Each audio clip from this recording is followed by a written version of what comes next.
아무튼 박상길과 키스를 하면서부터 제 불륜이 본격적으로 시작되는데요.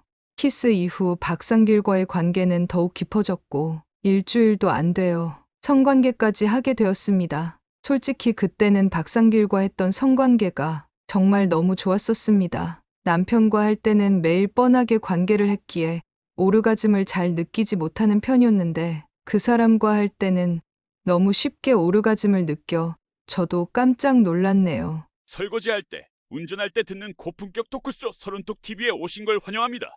오늘 사연은 네이버 불륜 피해자 카페에 올라온 글로 재테크 모임에 가입했다가 바람을 피운 어느 40대 유부녀의 충격적인 고백인데요. 바람을 피우는 사람이 무슨 마음으로 바람을 피우는지, 그리고 불륜 발각 이후 가정을 회복하는데 얼마나 큰 노력이 필요한지를 알 수 있는 사연입니다. 본격적인 영상 시작 전 구독과 좋아요 부탁드리고 지금 바로 시작하겠습니다. 안녕하세요. 회원님들, 저는 인천에 살고 있는 40대 중반 여자 여보네 가족 말미안해입니다. 불륜 피해자들이 모이는 카페에 이런 글을 쓰면 욕을 먹을 게 뻔하지만 제 경험이 다른 분들에게 조금이나마 도움이 되지 않을까 싶어 용기 내어 글을 씁니다. 저는 4년 전 친한 언니의 소개로 한 남자를 소개받아 1년간 넘게 바람을 피우다가 남편에게 발각되어 이혼 직전까지 갔던 유책 배우자입니다. 정말 감사하게도 남편이 이혼이 아닌 용서를 선택하여 부부 상담과 심리 상담을 받으며 가정 회복과 신뢰 회복에 최선을 다하고 있습니다. 유책 배우자가 이런 카페에 글을 쓴다는 건 사실 욕을 사서 먹는 일이라는 걸 저도 정말 잘 알고 있습니다. 그럼에도 불구하고 이렇게 글을 쓰는 건 불륜을 하는 사람이 겪는 심리적 상황을 피해자분들에게 알려드리기 위함이 제일 큰 목적이고, 두 번째로는 이 카페에서 불륜 피해자들의 글을 염탐하며 상간 소송에 대한 정보를 캐내고 있는 상간자들에게 경고를 해주기 위함입니다.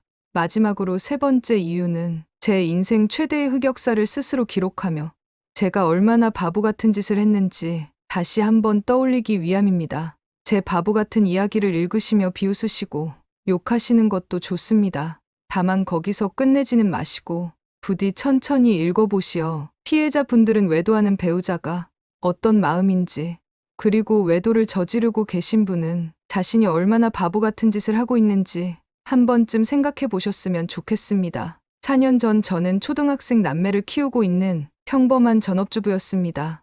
남편은 중견기업에 다니고 있었습니다. 외벌이였지만 시댁의 도움과 남편이 재테크를 잘하여 아주 풍요롭다고는 못하지만 경제적으로 큰 문제는 없었고 남편과의 관계도 크게 나쁘지 않았습니다. 남편은 순둥순둥한 성격으로 웬만한 일들은 저에게 맞춰주며 큰 부부싸움도 없이 살아가고 있었죠. 그런 저희 평범한 인생에 균열이 가기 시작한 건 첫째 아들이 학교 폭력을 저지르면서부터였습니다. 아빠를 닮아 순둥한 성격이라고 생각했던 녀석이 초등학교 5학년이 되면서부터 멋을 부리기 시작하더니 저도 모르는 사이에 무리를 지어 돌아다니며 조용한 아이들을 괴롭히고 다녔다고 하더군요. 괴롭힘을 당한 아이는 참다 못해 자기 부모님에게 그 사실을 이야기했고 결국 학교폭력위원회까지 열리게 되었습니다. 믿었던 아들이 그런 짓을 하고 다녔다는 것도 충격이었고 학교폭력위원회에서 잘못되면 전학을 가야 할 수도 있다는 선생님의 말에 저는 너무 충격에 빠지게 되었습니다.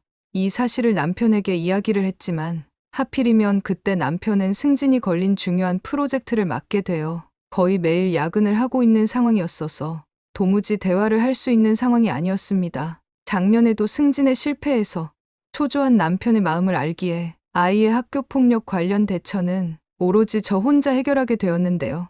처음 겪는 일이다 보니 관련 정보를 어디서 구해야 하는지도 모르는 상황이었습니다. 그러다 문득 예전 같은 아파트에 살았던 언니가 몇 년 전 딸의 학교폭력으로 마음고생했던 게 떠올랐습니다. 앞으로 이 사람을 희영 언니라고 부르겠습니다. 희영 언니는 아이들이 같은 유치원을 다니면서 알게 된 언니로 아이들이 초등학교 저학년 때까지는 거의 매일 만나 수다 떨고 커피를 마시며 놀았고 부부끼리 여행을 다닐 정도로 친한 사이였는데요.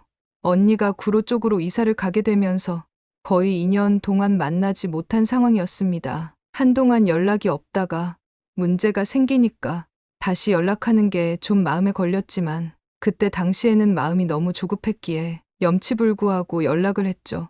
고맙게도 희영 언니는 아무런 거리낌 없이 아들의 학교폭력 관련된 일들도 많은 조언을 해주었고 덕분에 무사히 피해자 부모와 협의를 할 수 있었습니다. 몇 년 만에 연락을 해서 도움만 받는 게 미안스러워 보답도 할 겸 주말에 만나 식사를 대접했는데요. 2년 사이에 언니는 복직해서 워킹맘으로 살고 있다고 하더군요. 비슷한 나이에 비슷한 또래의 아이들을 키우고 있고 여러모로 비슷한 부분이 많았던 언니다 보니 또 예전처럼 다시 금방 친해지게 되었습니다. 아들의 학교폭력 상담을 계기로 다시 시작된 언니와의 관계는 예전보다 더 돈독해졌습니다. 특히나 아이들이 사춘기에 접어들면서 말을 잘 듣지 않아 심적으로 지친 상황이었기에 언니와 저는 거의 매일 시간이 날 때마다 전화통화로 수다를 떨고 휴일에는 카페에서 만나 수다를 떨었습니다. 저는 아이들의 교육 문제로 골치가 아팠고 언니는 남편이 마음에 들지 않는다며 남편 뒷담화를 자주 하곤 했는데요. 저도 남편이 승진 관련하여 스트레스를 심하게 받아 한동안 대화를 못하고 있었기에 언니의 이야기에 동조하며 신나게 남편 욕을 하곤 했습니다. 여기까지만 했으면 참 좋은 인연이었을 텐데 언니와의 인연이 악연으로 변하게 된 건 언니와 연락한 지 4개월쯤 지났을 때부터였습니다. 하루는 언니가 저녁 9시쯤 연락이 와서는 제가 살고 있는 집 근처로 갈 테니 맥주를 한잔하자고 하더군요. 남편에게 이야기를 하고 집 근처 호프집에서 언니를 만났는데 직장을 퇴근한 모습치고는 너무 예쁘게 꾸민 모습이었습니다. 그래서 오늘 무슨 날이냐고 물었었는데요. 언니는 웃으면서 그냥 오늘 좋은 일이 있어서 100년 만에 새 옷도 사고 화장도 해봤지. 라고 하더군요. 밤늦게 만나자고 한 것 치고는 별 이야기는 없었고 그냥 늘 그렇듯 남편 뒷담화처럼 평소에 하던 이야기를 했습니다. 다만 크게 들떠 보이고 핸드폰을 너무 자주 만지기는 했는데 솔직히 이상할 정도는 아니었습니다. 1시간 정도 수다를 떨던 언니는 웃으면서 다음에 또 보자고 하고는 헤어졌는데요. 그렇게 헤어지고 일주일 정도 지났을까요? 또 평일 저녁 9시쯤 저희 집 근처 호프로 갈 테니 얼굴을 보자고 연락이 왔었습니다. 남편에게 이야기를 하고 언니를 만났는데 그날도 언니는 역시나 화장을 짙게 하고 좋은 옷을 입고 와 있었습니다. 둘이 앉아 맥주를 마시면서 평소와 같이 남편이나 자녀 이야기를 하고 있는데 아무리 봐도 뭔가 하고 싶은 말이 있는 표정이라 물었습니다. 언니 요즘 무슨 좋은 일 있어? 점점 예뻐지네. 크크 좋은 일 있지? 근데 비밀이라서 말 안 해줄래? 뭔데 말해봐. 남편 승진했어? 그 인간 이야기는 하지도 마라. 얼굴만 떠올려도 답답하고 화난다. 그럼 뭔데? 이거 진짜 비밀인데 나 실은 남자친구 생겼다. 저 개소리했을 때 쌍욕을 하면서 절교를 했어야 했는데 그때는 전혀 예상하지 못했던 대답이라 순간 당황해서 아무 말을 못했네요. 제 당황한 표정을 본 언니는 변명이라도 하듯 야야 표정 풀어. 뭐 심각한 사이 아니야. 그냥 심심하거나 답답할 때 가끔 만나서 데이트나 하는 거야 알잖아. 나 요즘 남편하고 사이 안 좋은 거. 그 인간이 나 얼마나 집에서 무시하는지. 애인이라도 있으니까 사는 거지. 이것도 못했으면 나 예전에 인천 앞바다에 뛰어내렸다. 만나는 사람이 누군지, 언제부터 만났는지 등등을 물어보니 그냥 같이 직장 다니는 얘였는데 재테크 동호회 다니면서 친해졌어. 한 2년 되었나? 나보다 4살 어린데 진짜 똑똑해. 경희대 경제학과 나왔는데 재테크로 거의 5억을 벌었다더라. 걔가 추천해준 주식 샀는데 나 500만 원 벌었잖아. 크크 완전 대박이지? 걔 보다가 집에 들어와서 그 인간 보면 진짜 한숨만 나와. 진짜 그 인간은 뭐하고 살았는지 몰라. 나 진짜 결혼 잘못한 것 같아. 그렇게 한참 자기 상간남을 자랑하던 언니는 그날 이후로 저에게 연락을 할 때마다 상간남과 있었던 일, 그리고 남편 욕을 하곤 했습니다. 이때 언니를 말리거나 동조를 하지 말았어야 했는데 분위기가 어색해질 것 같아 대충 호응을 해주며 몇 개월이 지나게 되었는데요. 처음에는 희영 언니의 불륜 이야기가 불쾌하고 관심이 없는 주제였지만 불륜이 별일 아닌 듯이 이야기하고 상간남을 만나 스트레스를 풀고 좋은 선물을 받았다는 언니의 이야기를 계속 듣게 되면서 어느새 언니와 상간남이 즐긴 짜릿한 데이트나 섹스 이야기를 웃으며 듣고 있는 제 자신을 발견하게 되었습니다. 그렇게 언니의 자랑과 경험담을 들으면서 불륜이라는 개념은 제 마음속에서 절대로 하면 안 되는 행동에서 필요하면 가볍게 즐길 수 있는 관계, 혹은 가정에서 받은 스트레스를 위로받을 수 있는 관계로 변해갔던 것 같습니다. 그때는 그냥 언니의 모험담을 듣는 느낌 정도였을 뿐이라고 생각했을 뿐, 직접 불륜을 하고 싶다는 마음은 없었기에 문제가 없다고 생각했는데요. 지금 와서 돌이켜보면 그렇게 불륜을 가볍게 여기기 시작하는 마음이 생길 때부터 저는 이미 불륜을 준비하고 있었던 것 같습니다. 답답한 인생의 활력소, 외로움을 달래주는 가벼운 사랑, 나를 이해해주는 남자, 지금까지 가정을 위해 희생한 나 자신에 대한 보상. 내 남편도 분명히 어디서 바람 피우고 있을 거다. 요즘 애인 없는 유부남 유부녀가 어디 있냐? 만나면 스트레스 풀린다. 그냥 잠깐 즐기다가 헤어지면 되지. 가정만 안 깨고 즐기면 착한 바람이야. 남편은 나한테 관심 없어 오죽하면 내가 이러겠냐? 그 희영 언니라는 사람이 자주 했던 말들인데요. 마치 자신의 불륜 행위의 정당화를 하기 위한 것처럼 끊임없이 다양한 이유를 만들며 자신이 바람을 피우는 건 당당하다고 말을 하곤 했습니다. 그때는 그냥 그런가 보다 했는데 돌이켜보면 웃기는 이야기네요. 그렇게 정당하고 당당하면 남편한테 떳떳하게 말하고 다른 남자를 만나면 되었는데 왜 그렇게 몰래 만나고 다녔던 걸까요? 진짜 지금 보면 너무 뻔한 개소리인데 그때는 그냥 그런 선택을 할 수도 있었구나라고 생각했던 것 같네요. 그렇게 2개월 정도가 지났을까요? 하루는 언니가 강남에서 저녁을 먹자고 부르더군요. 저녁을 간단히 먹고 2차로 맥주집에 가서 맥주를 한잔하고 있는데 갑자기 언니가 누군가를 보고 활짝 웃으며 손을 흔들더군요. 누군가 싶어 뒤를 돌아보니 양복을 입은 30대 후반 정도로 보이는 남자가 꽃다발을 들고 다가오고 있었습니다. 언니는 웃으면서 내가 말했던 친한 동생이야. 서로 인사해. 안녕하세요. 희영 씨하고 같이 재테크 공부하고 있는 김영우입니다. 말씀 많이 들었습니다. 근데 웬 꽃이야? 그냥 꽃집에 있는 꽃다발이 너무 예뻐 보여서 누나 생각나서 샀어요. 받아요. 너무 고마워. 진짜 이쁘다. 누나가 더 이뻐요. 크크 난 그냥 지나가다 들린 거니까. 두 분 즐거운 시간 보내시고요. 다음에 또 뵙겠습니다. 희영 언니는 김영우가 주고 간 꽃다발을 보며 어린아이처럼 좋아했습니다. 그러면서 김영우가 얼마나 로맨틱한지 등등 한참을 그 사람을 칭찬을 했었어요. 그때는 저도 모르게 부럽다는 이야기가 나오더라고요. 남편한테 꽃 받은 지는 기억도 안 날 정도로 오래되었고 이렇게 잠깐 시간 나서 얼굴 보고 간다는 남자가 뭔가 로맨틱해 보였거든요. 하지만 이것도 시간 지나 보니 등신짓이었는데요. 유부녀한테 꽃 주고 껄떡거리는 게 뭐가 로맨틱했던 건지. 그리고 김영우라는 남자, 지금 생각해보면 희영 언니 남편보다 많이 떨어지는 남자였어요. 중소기업 말단 대리였고 솔직히 제가 30대에 만났다면 절대로 피했을 남자였어요. 키는 170이 안 되어 보였고 피부도 좀 안 좋았고 좀 뭐랄까 약간 멋부린 찐따 같은 느낌이었어요. 생각해보면 그럴만해요. 멀쩡한 놈이 뭐하러 유부녀 건들겠어요. 처녀하고 연애하지. 근데 그때는 그런 생각도 못했네요. 그냥 누군가한테 관심받고 사랑받는 언니가 조금 부러울 뿐이었죠. 등신같이 누군가 나쁜 일은 조직폭력배처럼 몰려다닌다고 했었는데요. 그렇게 바람을 피울 수 있는 씨앗이 생긴 상황에서 남편에게 불운이 닥쳐요.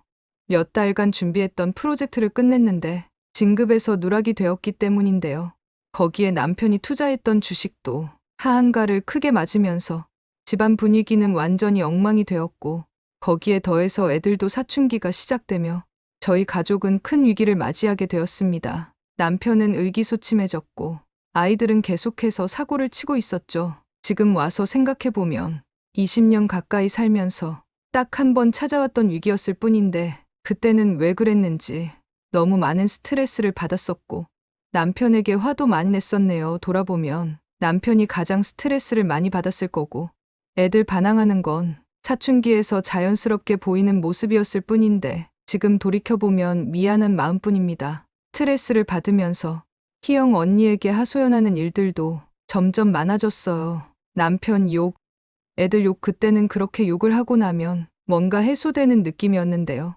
돌이켜보면 욕을 하면 할수록 본래 가졌던 감정보다 더 격해지는 감정이 되었고 자연스럽게 지난 가정생활도 불행했다고 생각하게 되더군요. 희영 언니는 철저히 제 편을 들어주며 저를 불쌍하고 딱하고 위로받아야 하는 존재로 만들었고 어느새 저는 스스로를 불행한 부부 생활을 하고 있는 불쌍한 여자라고 생각하게 되었습니다. 우울감은 점점 심해졌고 남편과의 관계는 점점 더 소원해졌어요. 그때쯤 희영 언니가 저에게 제안을 하더군요.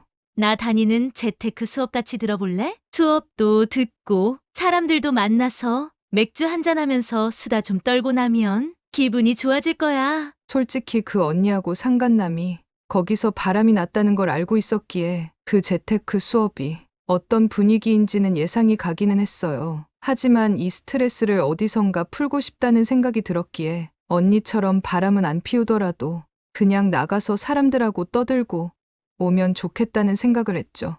지금 돌이켜보면 진짜 멍청한 생각이네요. 돼지우리에 가면 돼지 똥냄새가 몸에 배는 건 당연한 건데 그때는 뭔가 스스로를 제어할 수 있다는 착각이 있었어요. 하긴 자기 객관화가 제대로 되어 있었다면 애초에 희영 언니라는 여자하고도 연을 끊었었겠죠. 그렇게 언니와 함께 매주 수요일 저녁과 금요일 저녁 수업을 듣게 되었는데요.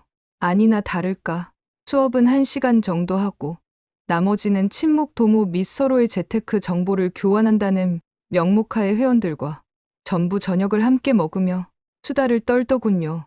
우스운 건 재테크 정보 교환을 하는데 희한하게 남자 여자 짝을 지어 자리에 앉더군요. 처음에는 조금 거북스러워 언니하고 자리에 앉았는데요. 술자리에서 언니는 김용하고만 이야기를 하고 저하고는 이야기를 거의 하지 않았습니다. 뻘쭘하게 혼자 앉아있을 때쯤 김영우가 40대 후반으로 보이는 후덕한 체격의 한 남자를 제 앞으로 데리고 오더군요. 제가 가장 존경하는 형님인데요. 제 재테크 스승님이시나 다름없는 분이세요. 이야기 나누어 보시면 많은 도움이 될 거예요. 이름은 박상길, 나이는 48세였고 대기업을 다니다가 퇴직하고 현재는 주식 투자를 전업으로 하고 있다고 하더군요. 솔직히 그때는 아무 생각 없었어요. 그냥 대기업까지 그만두고 주식 투자할 정도면 실력이 있는 사람이구나. 많이 배울 수 있겠구나 정도였죠. 박상길은 서글서글하게 웃으며 제가 몰랐던 주식 투자 정보를 친절하게 알려주었어요. 이런 생각도 지금 돌아보면 참 칠푼이 같은 생각이었어요. 왜 자기가 피땀 흘려 배운 지식을 모르는 여자한테 공짜로 알려줄 거라고 생각했을까요? 저는 박상길이 추천해주는 종목을 조금씩 사기도 했는데요. 놀랍게도 그 사람이 찍어준 주식 중 몇 개가 대박이 나면서 100만 원 정도의 수익이 생기기도 했었어요. 돈이 벌리자 박상길에 대한 호감도 높아졌고 박상길은 아무런 대가 없이 더 많은 정보를 알려주었죠. 그렇게 시간이 지나면서 박상길과의 대화는 단순한 주식 투자 이야기를 넘어 사적인 이야기까지 하는 사이가 되었어요. 그때까지도 개인적으로 연락을 하는 사이는 아니었는데 2달 정도 지나 어느 정도 친분이 생겼을 때 박상길이 미국 주식을 가르쳐 주겠다는 이야기를 하더군요. 그런데 미국 주식은 밤늦게 시작을 하고 그날 추천을 해주려면 개인 카톡이 필요하다고 했고 그렇게 서로 개인 연락처를 주고받게 되었습니다. 미국 주식 관련하여 개인 톡을 서로 주고받는 사이가 되면서 박상길과의 관계는 가속도가 붙기 시작했어요. 시간이 갈수록 뭐랄까 마음에 빚이 생겼다고 해야 할까요? 그리고 박상길도 그런 제 마음을 아는지 이런저런 부탁을 하곤 했어요. 처음에는 너무 쉬운 부탁이었어요. 지금 주식 어플 열어볼 수 있어요? 시세 확인 좀 해줘요. 이 종목 차트 캡처해서 보내줄래요? 나 지금 컴퓨터가 안 켜져서요. 죄송합니다. 고마움을 느끼고 있었기에 기꺼이 그 사람의 부탁을 들어줬는데 시간이 갈수록 그와의 연락은 점점 일상을 공유하게 되었어요. 요즘 일교차 심한데 감기 안 걸렸어요? 저 요즘 좀 피곤해서요. 오늘은 좀 우울하네요. 주식이 떨어져서 그런가? 요즘은 XXC하고 밤늦게 미국장 보면서 이야기 나누는 게 제일 재밌는 시간 같아요. 연락이 잦아지기 시작하면서 석 달 정도 만에 박상길과는 서로의 가족사를 전부 알고 있을 만큼 친한 관계가 되었어요. 남편은 매주 2번 저녁 늦게 재테크 수업을 다녀오는 게 마음에 안 들었는지 조금 짜증을 냈지만 나라도 돈을 벌어야 하지 않겠냐는 제 말도 안 되는 반박에 결국 알겠다고 하더군요. 그때는 재테크 수업으로 돈을 벌기 위해 박상길과 연락을 하는 것이기에 떳떳하다고 생각했는데요. 지금 와서 과거의 나에게 질문을 할 수 있다면 이렇게 물어보고 싶네요.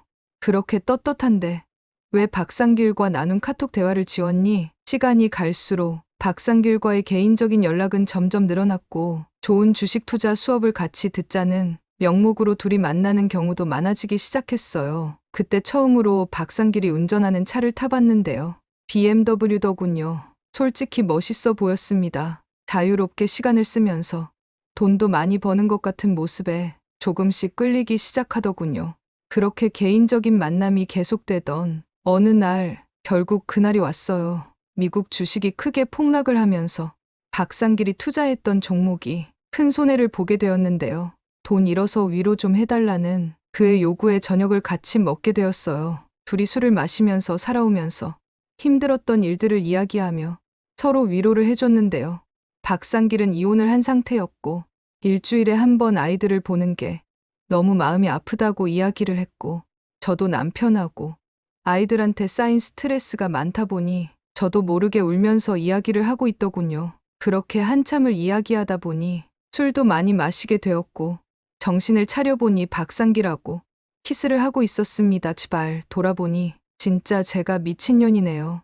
왜 그 뚱뚱한 아저씨하고 키스를 하고 있었을까요? 무튼 그렇게 키스를 하면서부터 제 진짜 흑역사가 시작되는데요. 키스 이후 박상길과의 관계는 더욱 깊어졌고 일주일도 안 돼요. 성관계까지 하게 되었습니다. 솔직히 그때는 박상길과 했던 성관계가 정말 너무 좋았었습니다.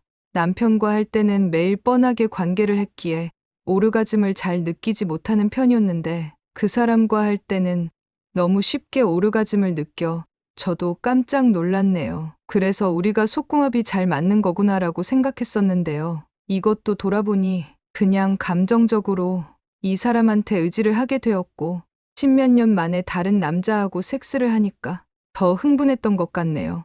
우리 남편이 훨씬 젊고 체력도 좋았는데 진짜 너무 최악이네요. 뒤시하기는 그냥 바람난 여자들이 하는 짓과 똑같아요. 처음에는 죄책감이 심해서 헤어지려고 했다가도 또 그 사람하고 연락하고 만나면 좋으니까 결국 또 만나게 되고 그 사람도 거기에 맞춰서 비싼 식당에서 식사하고 좋은 호텔에 놀러 가고 좋은 선물까지 해주니까 너무 좋더라고요.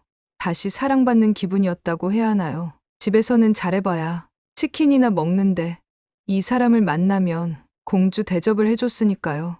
나중에는 그 사람한테 잘 보이려고 점점 더 변태 같은 성행위를 하기 시작했죠.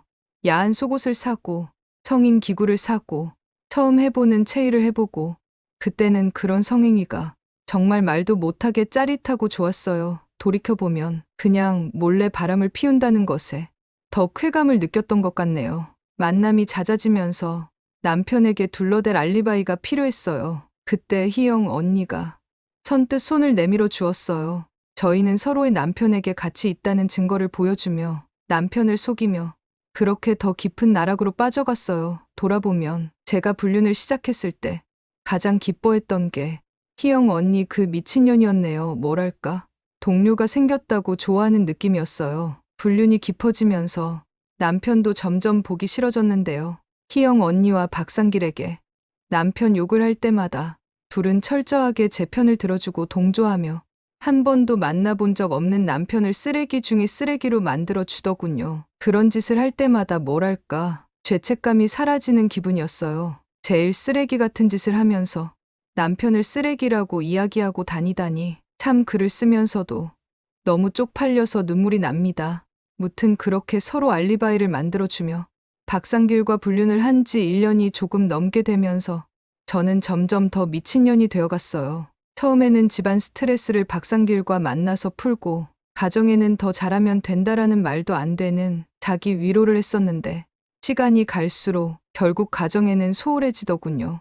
가정이 소홀해지니 남편과 싸우게 되고 남편과 싸우니 집에 있기 싫고 그럼 또 박상길을 만나고 점점 더 저는 박상길에게 의존하기 시작했습니다. 정말 불륜이 무서운 게 솔직히 처녀 시절에는 쳐다도 안 봤을 남자인데도 오랜만에 다른 남자를 만나서인지 정말 제 스스로도 깜짝 놀랄 만큼 빠져들었어요. 뭐랄까. 첫사랑을 하는 느낌이랄까요. 하루 종일 그 남자 생각만 나고 못 만나는 날에는 안달이 나고 나중에는 왜 이렇게 늦게 만났는지 안타까워하는 수준까지 되어버렸어요. 진짜 지금 와서도 예전에 박상길과 나누었던 대화가 떠오르면 저도 모르게 제 머리를 세게 때리고 있는데요. 오늘도 쪽팔려서 밤잠을 못 이루겠네요. 아무튼 그렇게 점점 더 불륜의 늪에 빠지고 있을 때 전혀 예상하지 못한 곳에서 제 불륜이 발각되게 되었어요. 희영 언니의 남편이 저희 남편에게 연락을 한 것이었는데요. 나중에 알고 보니 희영 언니가 상간남한테 성병이 옮아 산부인과를 갔다 왔는데요. 숨겨놓은 성병 약봉투를 우연히 희영 언니 남편이 발견했고 희영 언니의 핸드폰과 자동차 블랙박스를 확인해서 불륜 증거를 찾아냈는데요. 녹음된 대화 내용에서 저와 함께 알리바이를 만드는 대화 내용을 듣게 되어 저도 바람을 피우고 있다는 걸 알게 되었다고 하더군요. 그 전화 한 통으로 제 일상은 완전히 망가지기 시작했어요. 모든 바람 피우는 인간들이 그렇듯 저도 안 걸릴 것이라 생각했기에 예상치 못한 발각에 제정신이 아니게 되었어요. 남편은 전화를 받고는 불같이 화를 내며 제 핸드폰을 빼앗았고요. 부분 남아있는 저희 불륜 증거를 찾아내며 제정신이 아닌 사람처럼 울고 화를 내며 저를 집 밖으로 쫓아내려고 하더군요. 그때는 정말 큰일이다 싶어서 저도 모르게 말도 안 되는 거짓말을 하게 되었어요. 돌아보면 말도 안 되는 뻔한 거짓말들이네요. 바람을 피우기는 했는데 이제 시작하는 단계였고 스킨십이나 성관계는 하지 않았다 등등이요. 에휴, 진짜 팔푼이 같은 년. 남편은 일단 저를 믿을 테니 대신 핸드폰을 포렌식 복구하는 것을 동의하라고 하더군요. 그때는 남편이 제 불륜 사실을 알게 되는 게 너무 미안하고 부끄러워서 싫다고 이야기했는데요. 그랬더니 순둥순둥하다고 생각했던 남편이 저에게 입에 담지도 못할 욕과 분노를 쏟아내는 걸 보고 너무 무서워서 허락을 하게 되었습니다. 그날부터 제 인생은 지옥으로 변했습니다. 우스운 건 사람이 궁지에 몰리니 남편과 아이들에 대한 미안함보다는 그저 제 안위만 걱정이 되더라고요. 포렌식 복구가 완료될 때까지 2주 정도가 걸린다고 했는데요. 그때 저는 남편에게 사과하려는 마음보다는 하루 종일 뭐라고 거짓말을 해야 하지. 포렌식에 무슨 내용이 복구될까? 이혼하면 어떻게 될까? 그저 어떻게 하면 다가오는 지옥에서 벗어날 수 있을까라는 얄팍한 꾀만 생각하고 있었어요. 나중에는 희영 언니와 말을 맞춰서 책임을 피할 수 있지 않을까라는 생각도 했는데요. 일단 핸드폰도 빼앗긴 상태고 카카오톡도 남편이 감시를 하고 있는 상황이라 뭐 어찌할 도리가 없더라고요. 그때는 그게 너무 답답하고 괴로웠는데 지금 와서 보면 그 희영 언니년한테 연락을 할 수 없었던 게 더 다행이라는 생각이 드네요. 불륜이 발각되고 한 3일 정도가 지나자 조금씩 제정신이 들었는데요. 참 뭐랄까 말로 표현 못할 정도의 죄책감과 수치심이 저를 덮쳐왔어요. 난 이제 돌이킬 수 없구나. 이혼당하겠구나. 애들이 이 사실을 알면 어떻게 하지? 남편이 내 가족들에게 불륜 사실을 알리면 어떻게 하지? 정말 자살을 하고 싶은 생각밖에 없었어요. 내가 잘못을 한 것이니 누구한테 위로를 받을 수도 없고 그런데 불륜이 주는 쾌락이 진짜 무서운 게 그 와중에도 박상길이 이것 때문에 피해를 받으면 어쩌지라는 걱정과 보고 싶다는 마음도 들었다는 거예요.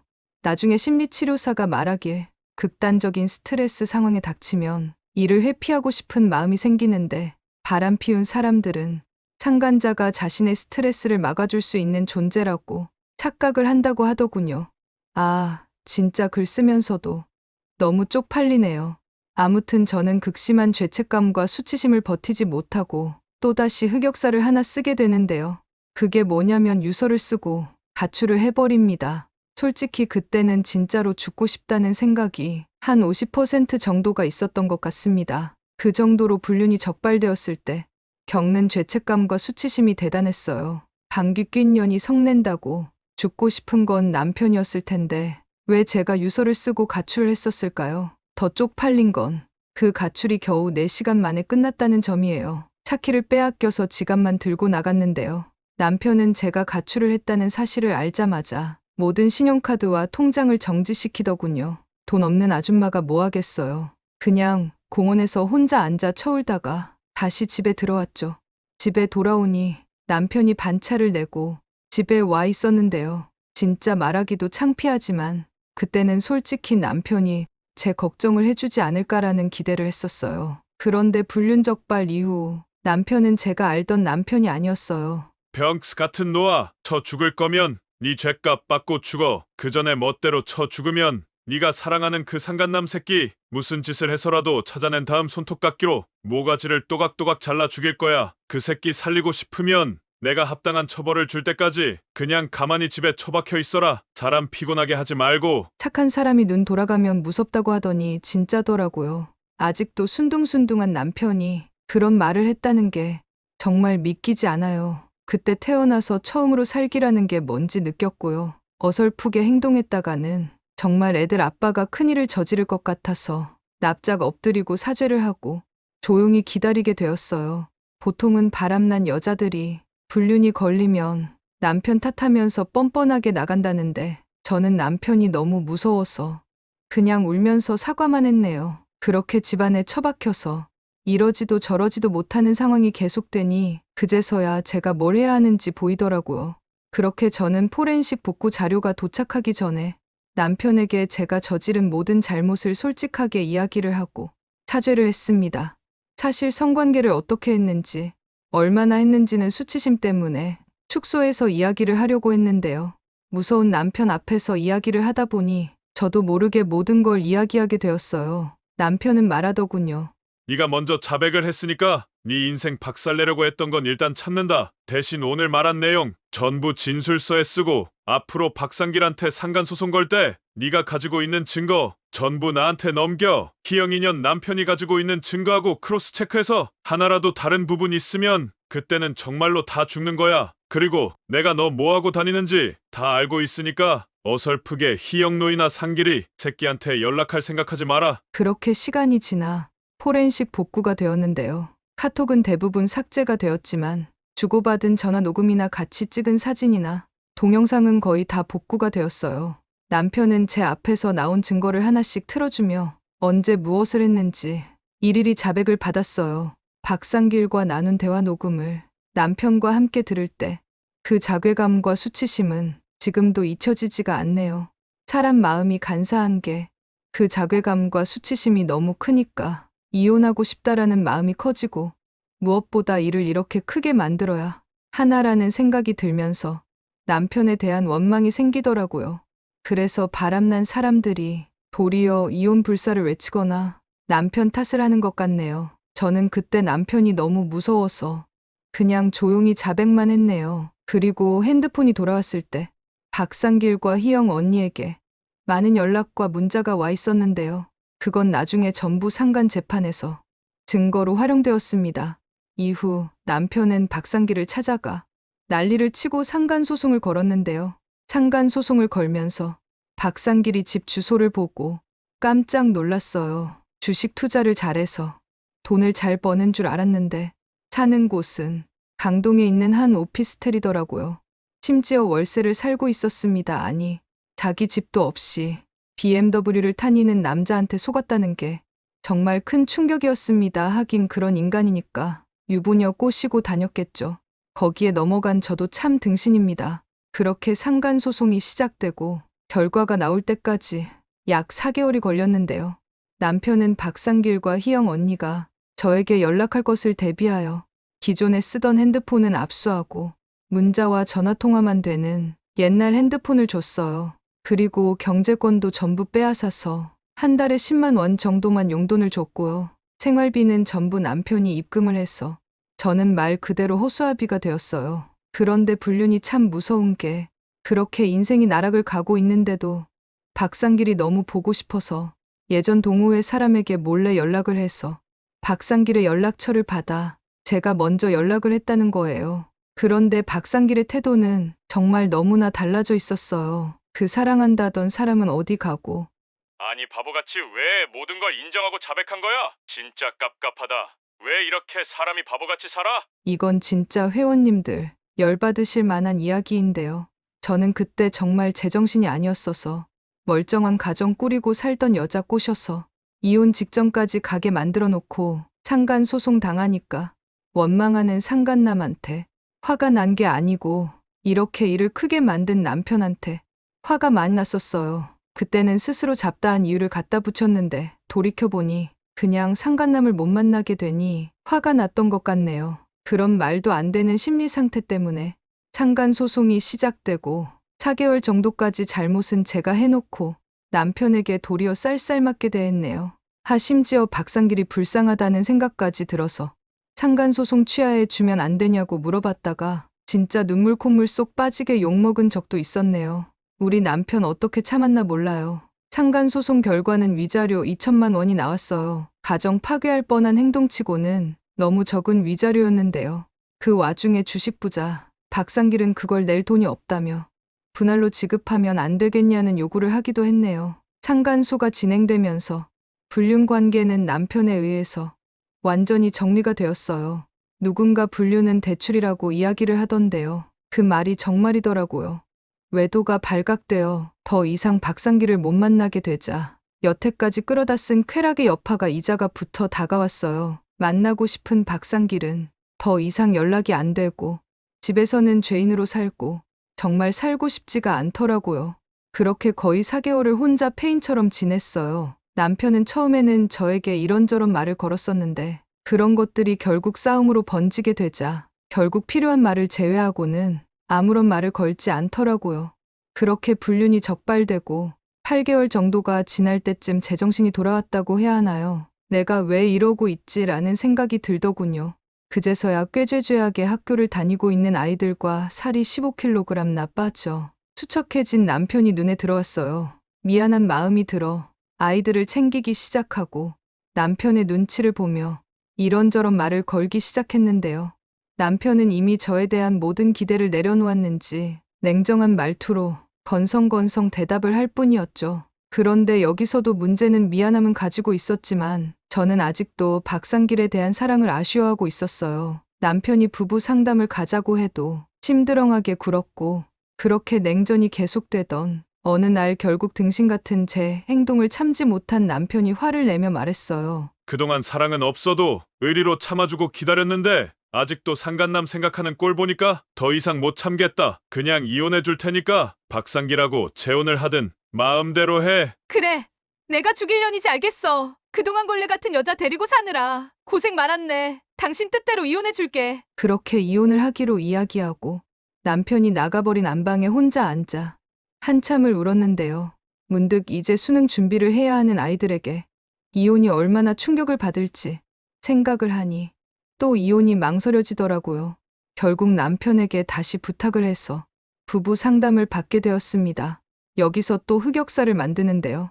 저는 상담사에게 울면서 아직도 상간남 박상길을 못 잊겠다고 하소연을 했습니다. 상담사님은 몇 달에 걸쳐 제가 갖고 있는 상간남에 대한 마음과 상간남에게 받았던 마음이 사랑이 아니라는 걸 깨우쳐 주셨는데요. 몇 가지 상담사님이 줬던 질문들을 떠올려 보면 박상길이 진심이었다면 당신을 이렇게 고립된 상태로 남겨뒀을까요? 만약 박상길이 지금도 다른 사람의 가정을 무너뜨리고 있다면 여전히 사랑스럽게 느껴지시나요? 그 사람과 함께했던 순간들이 정말 온전한 사랑이었다면 왜 그는 곁에 남지 않았을까요? 박상길은 겨우 돈 2천만 원에 당신을 떠났어요. 누군가의 고통 위에 쌓은 감정은 사랑이 아니라 이기심이에요. 제가 가지고 있던 박상길에 대한 왜곡된 사랑과 믿음이 깨지기 시작하자 박상길이 저에게 줬던 건 사랑을 가장한 추악한 성욕과 정복 욕구였다는 걸 알게 되었어요. 그러자 말로 표현 못할 증오심이 생기기 시작했어요. 박상길은 제가 꾸리고 있는 가정이 파괴될 것이라는 걸 알고도 저를 유혹했던 거니까요. 그리고 저 역시도 용서가 안 되더라고요. 어떻게 만들어 온 가정인데, 어떻게 키운 내 자식들인데, 그 소중한 걸 겨우 몇십만 원밖에 안 되는 선물과 싸구려 관심에 내던지려고 했다니 세상에 이런 미친년이 어디 있을까요? 그제서야 2년이 안 되는 사이에 완전히 황폐화된 가정이 눈에 보였어요. 정신과 약을 한 뭉텅이씩 먹고 있는 남편, 밖으로 나돌기 시작한 아들, 험악한 분위기에 주눅이 들어 방 안에만 있는 딸. 그날 저녁 남편에게 무릎을 꿇고 진심으로 사죄를 했어요. 불륜이 들통나고 거의 1년 반 만에 하게 된 진정한 사과였네요. 하지만 회복은 쉽지 않았어요. 남편은 끊임없이 저를 의심했고 언제 어디서든 제가 저지른 불륜이 떠오를 때마다 저에게 울분을 토해냈고 이상 성욕 때문인지 예전에는 하지 않았던 가학적인 성행위도 하게 되었습니다. 너무 힘든 시간들이었습니다. 그 희영 언니라는 사람이 말했던 것처럼 불륜은 절대 가벼운 만남이 아니었어요. 찰나의 쾌락을 위해 자신의 가정을 걸어버리는 바보 같은 도박이었죠. 1년이 조금 넘는 불륜 이후 3년이라는 시간 동안 가정 회복을 위해 최선을 다했지만 아직도 저는 불륜의 죗값을 치르고 있어요. 겉으로는 다시 예전으로 돌아간 것 같지만 속은 아니에요. 부부 관계의 갑과 을이 완전히 바뀌었어요. 예전에는 남편이 제 요구를 잘 들어주는 편이었는데요. 이제는 부탁하고 부탁해야 들어주는 편이고, 예전에는 부부 관계 같은 것도 제가 하기 싫어하면 안 했었는데 이제는 웬만하면 남편의 뜻을 따르게 되었어요. 이건 조금 성적인 이야기이긴 한데요. 불륜 이후 저희 성관계가 훨씬 많아지고 개방적으로 바뀌게 되었네요. 야동에서 나올 만한 성인 기구나 체위는 거의 해본 것 같은데요. 솔직히 처음에는 부끄러워서 피하고 싶었는데 생각해보니 다른 남자랑 자고 다닌 여자가 뭐가 부끄러운 게 있을까 싶어 남편이 하고 싶은 걸 전부 해주자 라고 생각하고 적극적으로 임해주니 남편도 자존감을 되찾는 것 같고, 무엇보다 제가 오르가즘을 너무 많이 느껴 이제는 남편 눈빛이 이상하면 흥분부터 되네요. 쓰다 보니 별 이야기를 다 쓰네요. 그렇다고 지금 제 상황에 불만이 있는 건 절대 아닙니다. 그저 남편한테 고맙고 또 미안할 뿐이죠. 그리고 그때 불륜이 발각된 게 다행이라는 생각이 많이 들고 있습니다. 그냥 헤어지거나 발각되지 않았다면 저는 불륜이 주는 쾌락에 취해 세상에서 가장 소중한 것들을 파괴했을 테니까요. 이야기가 너무 길었네요. 제가 직접 불륜을 저지르며 느낀 점은 불륜이 마약과 도박처럼 심각한 중독 증세가 발생하는 심리장애라는 것입니다. 이런 중독은 절대 혼자서 해결할 수 없습니다. 만약 바람을 피우고 있어 죄책감이 드시는 분들은 혼자서 해결하려고 하지 말고 꼭 상담을 받으시길 바라고요. 피해 배우자분들은 불륜 중인 배우자를 금단 증상에 시달리는 마약 중독자라고 생각하시고 대처하기를 바랍니다. 긴 글 읽어주셔서 감사합니다. 궁금한 점 있으면 언제든 댓글 달아주세요. 아는 범위 내에서 답변 드리겠습니다. 안녕하세요. 여보 내가 정말 미안해입니다. 글을 쓰고 많은 분들의 질타와 응원이 있었는데요. 그중 많은 분들이 그 희영 언니가 어떻게 되었는지를 많이 궁금해하셨습니다. 그 언니는 저와 완전히 반대되는 선택을 했는데요. 불륜이 발각된 이후 가출을 하여 상간남 김영우와 동거를 시작했고 결국 전 남편분과는 이혼을 하게 되었습니다. 전 남편분한테 전해 듣기로는 완전히 상간남에 미쳤는지 이혼만 해주면 재산 분할도 거의 받지 않고 양육비도 한 달에 150만 원을 주겠다는 조건을 제시했고 희영 언니와 도무지 다시 살 자신이 없었던 전 남편분은 결국 이혼을 선택했다고 합니다. 그렇게 이혼 소식 이후 희영 언니는 모든 인간관계를 끊고 잠적을 해서 한동안 뭐하고 사는지 몰랐는데요. 몇 달 전 같은 아파트에 사는 다른 언니로부터 희영 언니의 한심한 근황을 전해 듣게 되었습니다. 희영 언니와 김영우 동거한 지 1년도 안 돼서 헤어졌다고 하더라고요. 헤어진 이유도 기가 막힙니다. 희영 언니는 김영우가 경희대를 나오고 주식 투자로 수억을 벌고 있는 사람이라고 말을 했는데요. 알고 보니 그게 전부 거짓말이었다고 하더라고요. 지금 보면 뻔하죠. 잘 나가는 총각이 뭐하러 애 딸린 아줌마를 꼬셨겠어요. 더 웃긴 건 김영우는 자기가 거짓말을 한 건 사과도 안 하고 희영 언니가 성병에 걸린 게 다른 남자한테 옮아온 것 같다고 의심을 했다고 해요. 그렇게 희영 언니의 세기의 사랑은 동거 1년 만에 끝이 났다고 하더라고요. 듣기로는 딸도 희영 언니를 완전히 남처럼 대하고 있고 무슨 일인지는 모르겠지만 다니던 회사에서도 나와 요즘은 무슨 프리랜서를 한다고 했다는데 돈벌이가 쉽지 않은지 언니한테는 양육비 미지급으로 압류가 들어올 것 같다며 돈을 빌려달라고 했다네요. 예전에 자기 남편 돈 못 번다고 우습게 여기던 희영 언니의 한심한 모습이 떠올라 저도 모르게 한숨이 나왔고 우리 남편 아니었으면 저도 저 꼴이 될 수도 있었다는 생각이 들어 정말 아찔했네요. 희영 언니의 소식을 글로 쓰니 갑자기 남편이 보고 싶네요. 오늘은 남편이 해달라는 거 다 해줘야겠어요. 결론이 이상하네요. 아무튼 궁금하신 일 있으시면 편하게 여쭤봐 주세요. 감사합니다. 그리고 박상길이 추천해준 주식들은 몇 개 빼고 전부 손해를 봤어. 결국 400만 원 정도 마이너스가 되었어요. 이 발새끼. 정말 죽이고 싶은 마음뿐입니다. 오늘 사연은 여기까지입니다. 허접한 상간남한테 가정이 파괴될 뻔했는데요. 결단력 있는 남편의 행동과 뒤늦게나마 정신을 차린 사연자 덕분에 가정을 지킬 수 있었습니다. 최근 상담 사례집을 살펴보다 근친 상간에 관한 사례를 읽고 너무 충격을 많이 받아 한동안 영상을 올리지 못했었는데요. 채널을 잊지 않고 찾아와 주시고 응원해 주신 모든 구독자 여러분들에게 깊은 감사의 인사 올리겠습니다. 앞으로도 더 재미있고 흥미로운 영상으로 찾아뵙겠습니다. 마지막으로 구독과 좋아요 부탁드리고 지금까지 서른톡TV였습니다. 감사합니다.